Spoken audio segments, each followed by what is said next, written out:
Hey there everyone, I am Jeff. This is Tabletop Toolbox and you have joined me here for episode number 31 of the Weekly Ratchet. You know, I don't know how replayable each one of these episodes is, but today we're going to talk about replayability in board games. We're also going to talk about some big games and some small games and a bit more here on the Weekly Ratchet.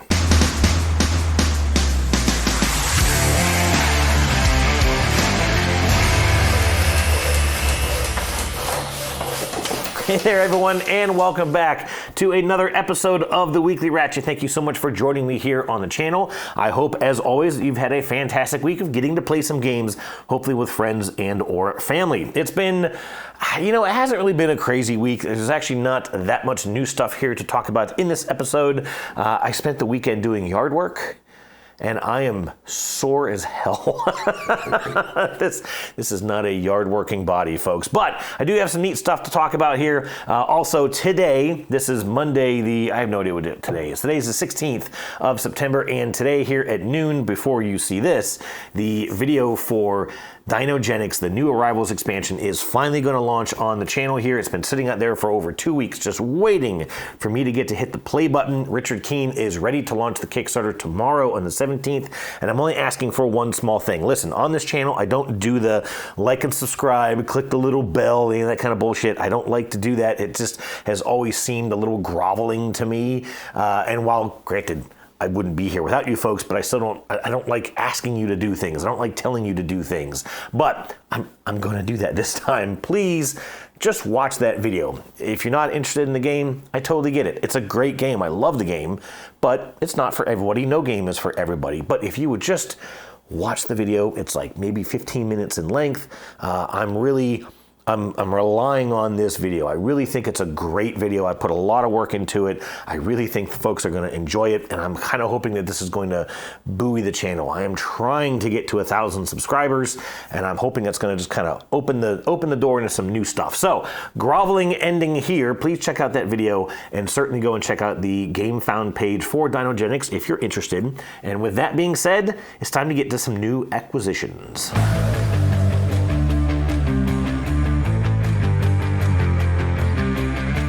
Newly acquired games, and there is just one this week, but it is a fairly big box. This is Andromeda's Edge by Cardboard Alchemy. I don't even remember the designers' names. I apologize. Luke and Maximus Lori, with art from Sergio Chavez.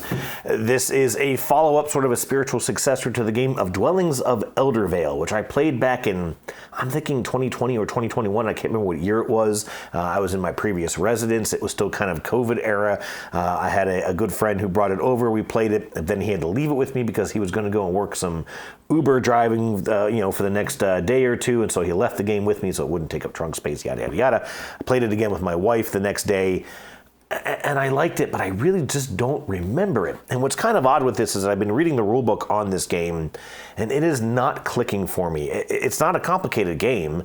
There is some dice chucking. There's more combat in this than I remember there being in Dwellings. I want to say that you only fought sort of, you know, these generic monsters that were placed out on the board. I don't remember fighting other players. Maybe we played it wrong. I really don't know. But anyways, because it's a space-themed game, obviously, it's not really 4X in any way, although there are sort of technologies that you can get. There's not really expansion because you're either placing ships out on the main board or collecting them back up. And those are basically the only two actions that you're taking. But I'm going to watch some videos on this. I actually know I'm playing this tomorrow on Tuesday. I already have 3 other players lined up for it. I'm very excited to check it out. I hope it's really, really good. I've heard good things about it, but that doesn't mean that much these days. But the one thing that I am quite excited about, I'm going to pull these out of this little sleeve that's in this lid, is that this game came with a little micro expansion to the game of Flamecraft. This is a little shop that you can simply add into the box of Flamecraft. And I did not know that this was in the box. I didn't know this was coming. It was probably mentioned in an update or, you know, somewhere down the bottom of the campaign description for the base game. But I really, really like Flamecraft. It's a family weight game, but there is some interesting tactical play to it. You've got to be a little versatile in how you approach each one of your turns. And when I saw this, especially with this iconic sort of bridge layout from the Star Trek Enterprise ships, This just made me so happy to pull this out of this box. And I love the art. I've always loved the art of Flamecraft, and I love this sort of iconic layout of a Star Trek Enterprise bridge. So that made me really happy. That's the only game that came in this week, Andromeda's Edge. Let's go ahead and get to question of the week.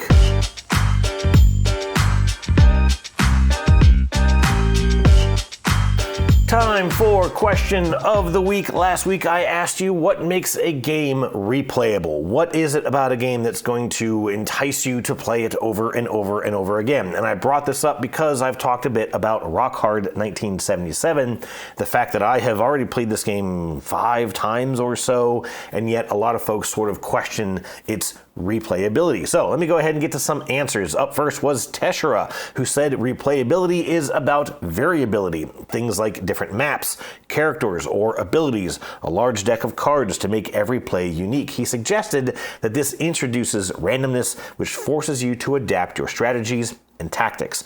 And I agree with that to some extent, and we're going to see this theme a lot in a lot of these other comments coming up. Yes, if you've got a lot of variability from play to play, if you've got different cards that are going to come out, they're going to force you to possibly react in certain ways.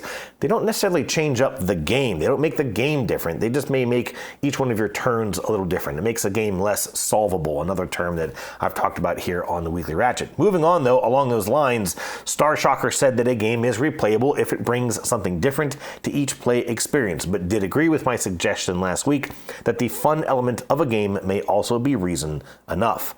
Exactly, that was a comment that I kind of made last week, was that, listen, if you really, really like playing a game, it is replayable. You're going to play it simply because you really enjoy the experience of that game. And we'll see that come up here again in a moment. Ryan Combs suggested that a game is replayable if you can't do everything in a single playthrough, or if it has asymmetrical factions, such as the game of Root. I always remember the Shut Up and Sit Down review of Root, which you can certainly go and check that out. Quinns suggested in that video, kind of his summation of the game, was that for him, the game felt interesting when you were playing it completely different from the last time you played it. Either you were trying out a faction that you hadn't played before, you're trying an alternate setup, you're trying the different side of the board, which I've actually never played, the winter side of Root. Of course, I've only played Root a small number of times. And it almost seemed to imply that it was only the variability that made that game interesting. That if you played it the same way, if you played the same faction on the same board with the same setup, it just wouldn't be interesting anymore. And I just thought that was a unique take. I do also agree with the comment that games where you just cannot do everything in a single play certainly does give you a reason to come back and maybe try a different tactic or a different strategy. I never checked out this side of the board. I'm going to go and check it out. Dinogenics is actually a great example of that, and I cover it in some of my previous comments, in that there are parts of that board that I have just never gone to. I have never taken certain actions of that game because I just don't have a chance to, or it's not, synergistic with what I've already built in that game. And so that's a game that certainly, I think, has a lot of replayability in that aspect. Omar Hernandez agreed that a game can be slightly different from play to play, but it's the desire to play it again that is important and subjective. He gave examples of some games that he enjoys revisiting because he can customize the experience of each play. So yeah, that's kind of mixing those two ideas together, right? Variability of the game, but also the desire to play the game. Simulation Chris added to the idea of randomness in things like setup or endgame goals that changes the game from one play to the next. Yukon Zach also agreed, saying that a game being different from play to play is what makes it replayable, mentioning River of Gold as a game that changes its board and goals with each play. He did make one interesting observation, that if you can master a game, it's not fun to play with a new player. And I thought that was kind of interesting. Yes, if a game is not variable from play to play, there's always, again, that sort of idea of a game being solvable. And if you're playing it with a new player who doesn't know that path to success, you're going to just follow it and leave them in the dust. And I can agree that as a new player, playing with one or more experienced players, it can just really bring down the experience of that game. I do think one of the comments that I've kind of put here in my script was that variability to a game doesn't always mean that it's very different. And a big example for me is the game of Everdell, and my sister-in-law, my brother's wife, who him and her both have just become masters of Everdell. And even though there is a lot of variability to that game, they have, they know the cards to go and look for. They still have solvable aspects to that game because Amanda knows I need the cemetery so I can get rid of this, and now let me get this card out. And, she kind of knows the path that she wants to take in that game. And even though I know the game fairly well, I don't know it that well, and I get clobbered every time I play her in Everdell. So, even a game with randomness can still have a solution to it if you know the game really, really, really well. Zen Banana Slug, a first-time poster and apparent fellow retreat goer, said simply that it depends on the person if a game is replayable. I can't argue with that at all. I mean, really, it does come down to your own impressions as to whether or not a game is playable. Again, kind of coming down that aspect of, look, if you like the game, if it is your type of game or your favorite theme or something like that, then the game itself is replayable. Thanks for the comment. Welcome to the channel.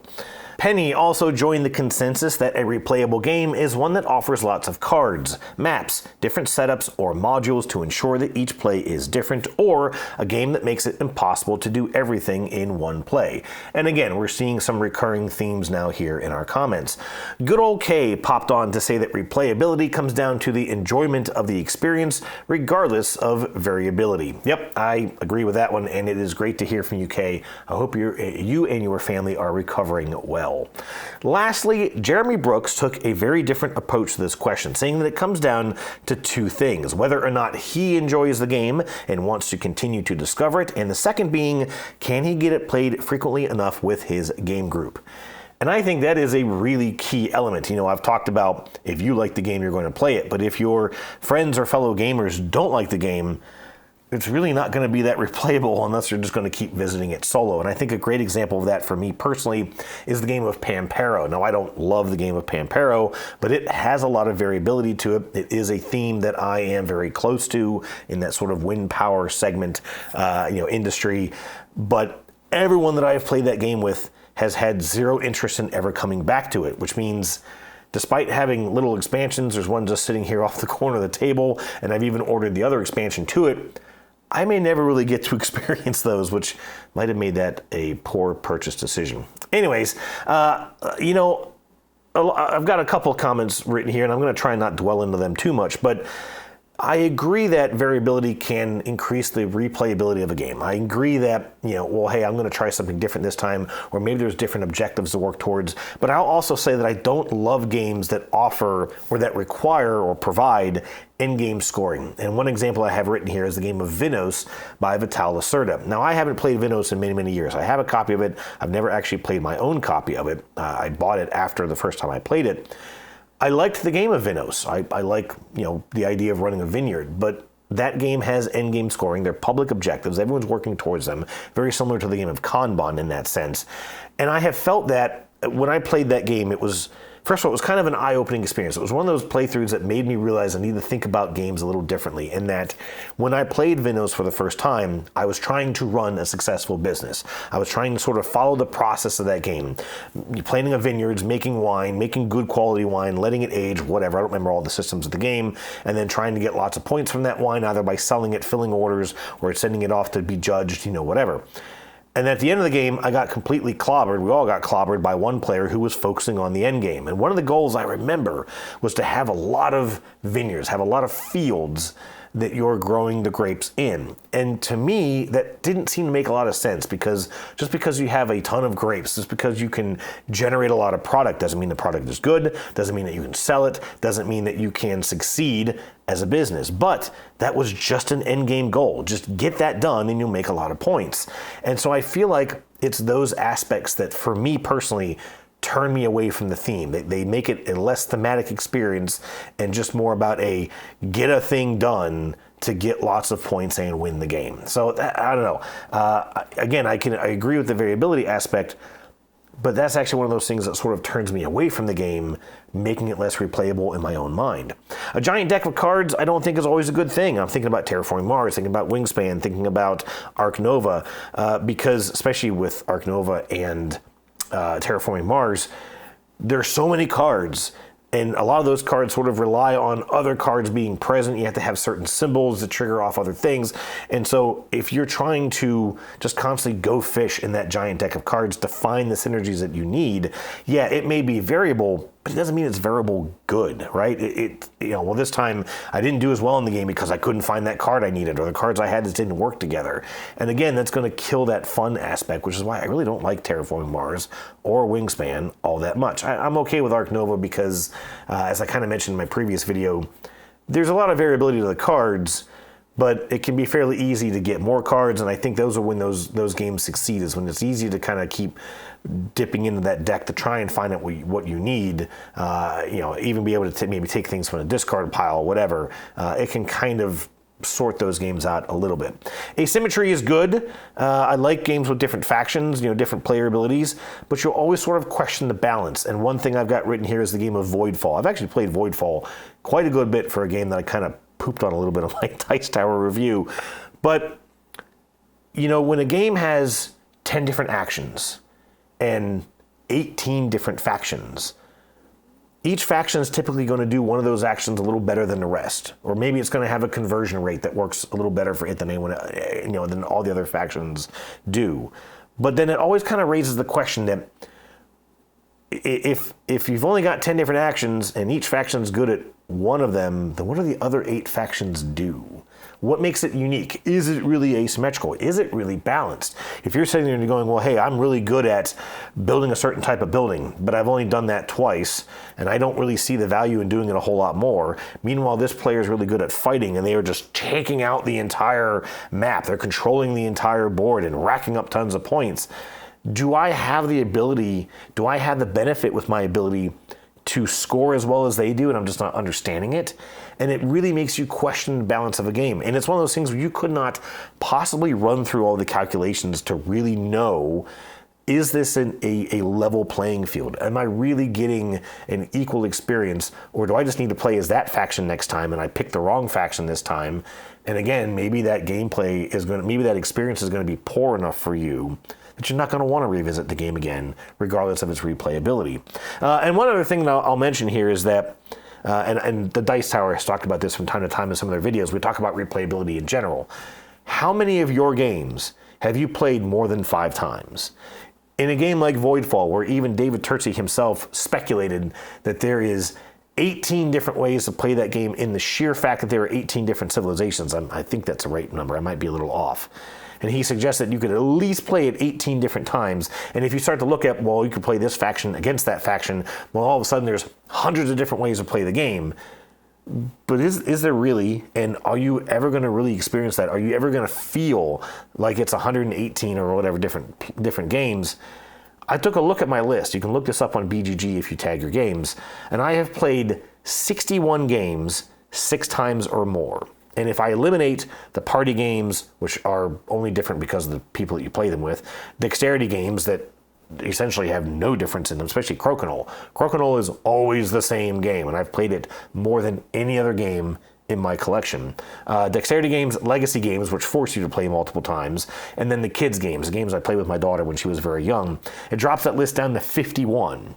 And so again, if I've only really played 51 of my games more than 5 times, am I really all that engaged with a game's replayability? Again, a game may have a lot of replayability like Pampero, but if other people don't want to play it, or if I don't want to play it, it's not really replayable, right? And I'm not necessarily arguing, I'm not suggesting that replayability doesn't matter, but it's also one of those things where maybe it doesn't. I don't know. Anyways, that is the topic for the week. I'm going to follow some advice and ask the question for next week at the end of the video. So let's go ahead and get into some recently played games.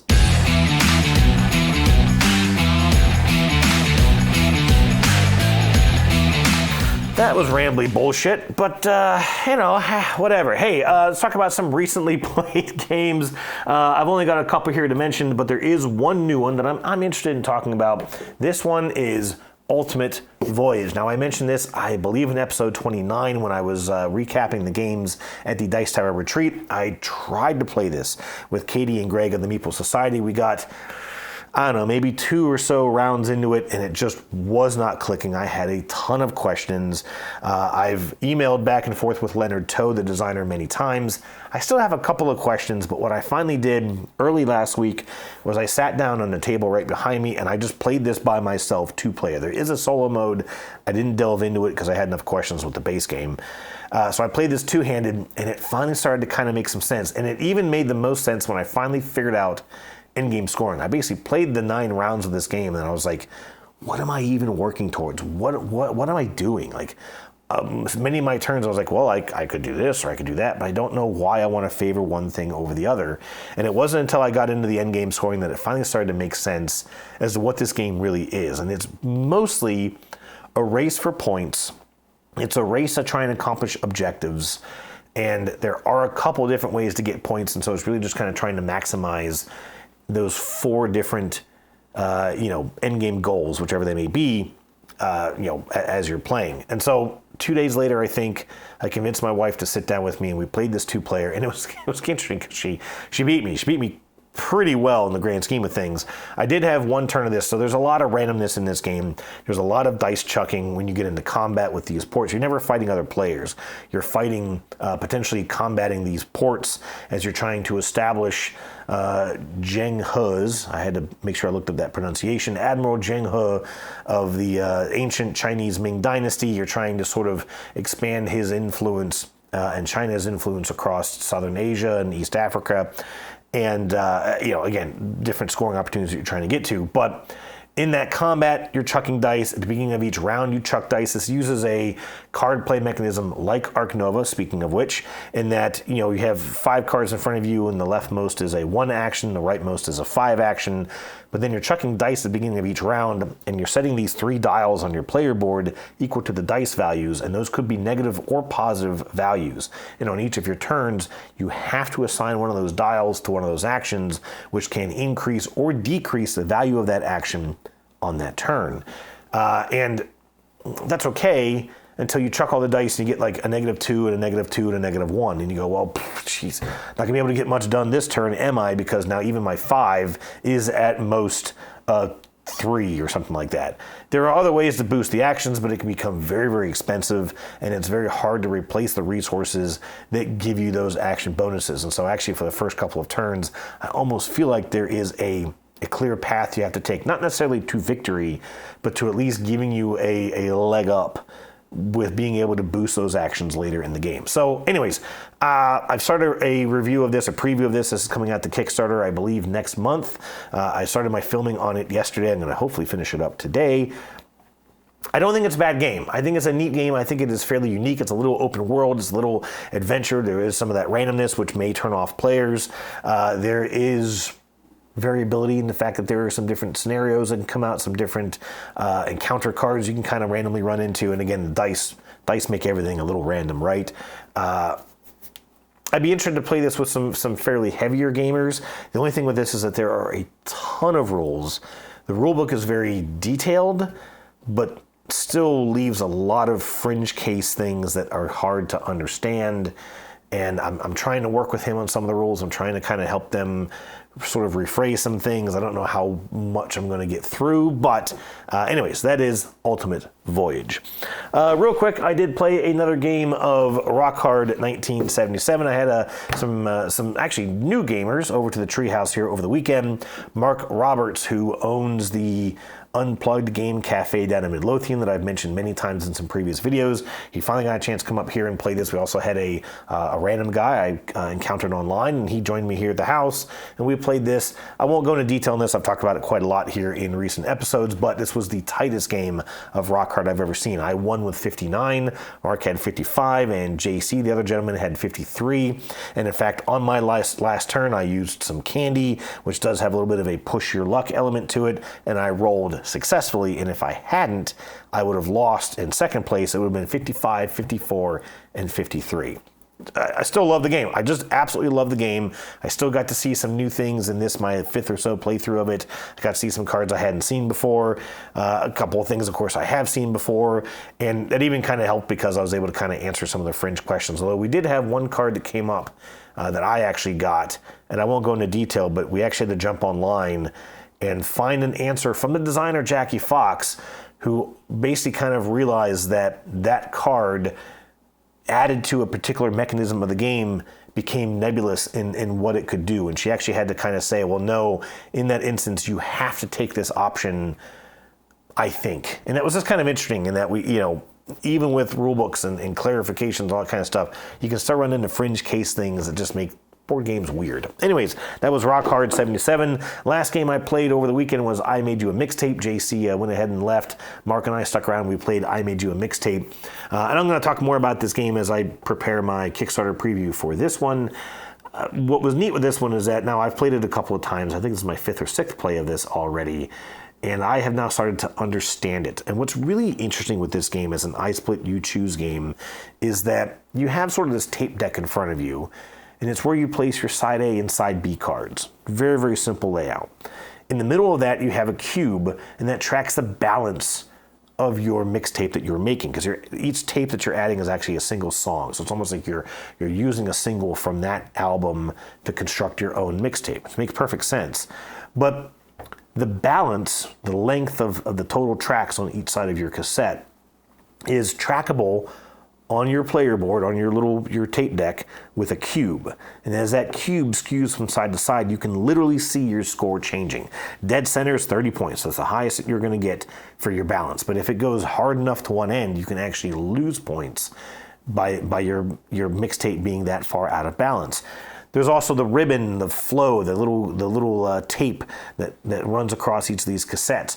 And that is a lot harder to calculate, even when you're working on the method of, okay, I'm going to split how these cards are going to get passed, if one of these and two of these. It's really, really hard to calculate your flow with that ribbon while you're making the split, and even as you're just kind of sitting there playing, because you got to sit there and calculate each card individually. So I tend to even just sort of ignore that completely and just let it be a happy coincidence if my flow works out from play to play. Then there is the set collection aspect, how many cards of each type you have. The cards are different colors. They're very easy to recognize, one genre to the next. But again, unless you're going to sit there and try and add up your score on each turn, which would really slow the game down, you're going to be cognizant of your set collection, but you're not going to actually know exactly how many points you're getting out of it. And so because of that, I think my theory here is that players focus really heavily on the balance of their tape, because it's the one score that they can see immediately right there in front of them. And so Mark was focused very heavily on his balance, as I was with my first time playing this game. While I was aware of it, but not necessarily worried about where it ended up until the last 2 or 3 plays. Like, okay, I'm kind of over here in the far left for the last couple of, there's not many cards left. I'm going to try and recenter that balance here with my next couple of plays.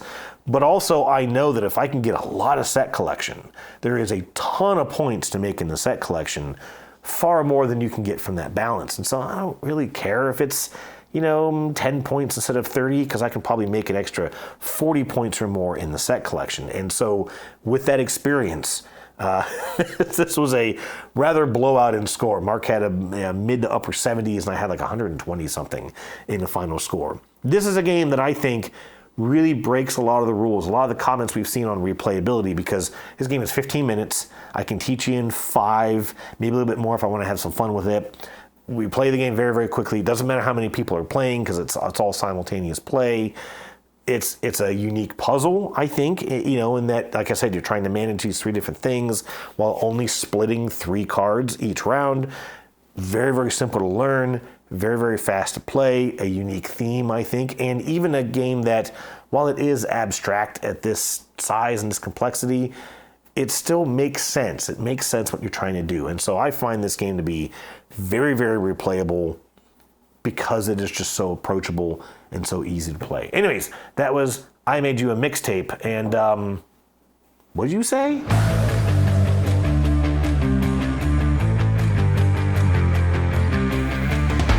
All right. right, a surprise edition of What You Say on the end of episode number 31 here. I may have actually rambled a little bit long in this video already, but I did still prepare a couple of things here to rattle off from some older episodes because I thought this one would be a little light in content. So, in episode number 26, Simulation Chris said that he would have tipped the scale towards Team Sleever. That was the question of the week, being whether or not you sleeved your cards. I thought that was pretty funny that he missed out on commenting that and would have made Team Sleever the clear winner of that debate. But I broke the tie. You lose, buddy. I'm just kidding, of course. In episode number 27, Teshra suggested Under Falling Skies, which is a solo-only game. Might not be as hard as I've heard. I still haven't gotten to play it. I really need to do that, but I appreciate that feedback.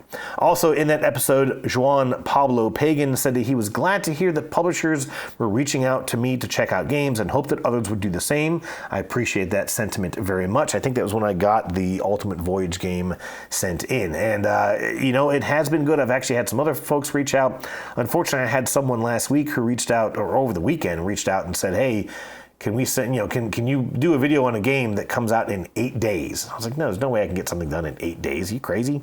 And I haven't heard back from them, unfortunately.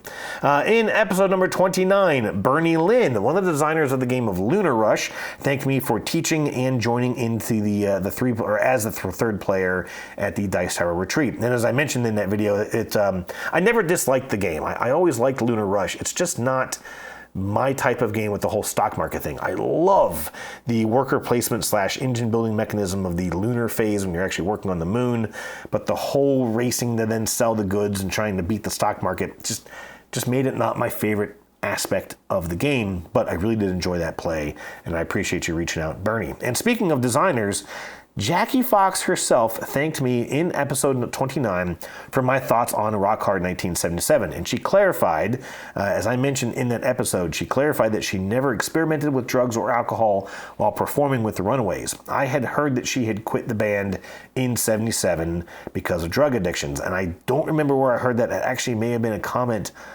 on the Dice Tower, maybe. I just don't quite remember. But I even went and checked Wikipedia, for whatever that's worth, which clarified that she left the band because she was kind of tired of all the disagreements and such within the band. Even that didn't really mention that drug use was a problem for the other band members, but she kind of suggested that in her comment on episode number 29.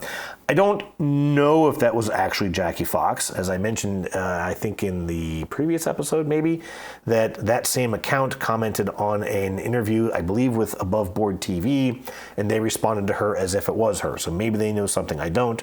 Maybe they were also operating on the same assumption that it was her account. Borderline or baseline folks, you never know with the internet who you're actually talking to. But I am operating on the assumption that it was her. I apologize for that mischaracterization. I'm sorry that I heard that and ran with it. And I certainly want to thank you, Jackie, for stopping by. Also, Vlad Kalinovich, apologize if I'm saying that incorrectly, mentioned that the game of Moonrakers doesn't come with a cooperative mode, that it's only available as an app on Steam. I mentioned that I wanted to play Moonrakers cooperative, and Vlad is right. It doesn't come with a cooperative mode in the box, but you can get a free Steam app that kind of makes it almost cinematic. I think it really just kind of gives you instructions and then sits there and wait for you to say, okay, we're done.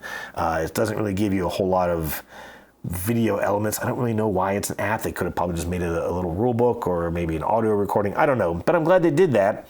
Now, of course, as with all things digital, I probably better check it out before it goes away, although that company has a fairly good reputation and a pretty good standing. So I think that it will be around for a while, but I do still need to check out that cooperative mode of Moonrakers. That's it for the Weekly Ratchet. One quick question for the next week. I want to know your unpopular opinion. I want to have a little bit of fun with this. Tell me something in the board gaming hemisphere or blogosphere, whatever, that you think you sort of deviate from the common consensus. I realize this can get a little heated maybe. I want to encourage that everyone, play nice in the comment section, but feel free to have a little fun with this. Tell me something, whether it's a game that you don't like, whether it's a mechanism you don't like, whether it's a reviewer you don't like, whatever. Let's have some fun with this. I'd love to know your unpopular opinion. That is it, folks, for the Weekly Ratchet, episode number 31. Thank you so much for joining. I will look forward to seeing and chatting with you guys again next week.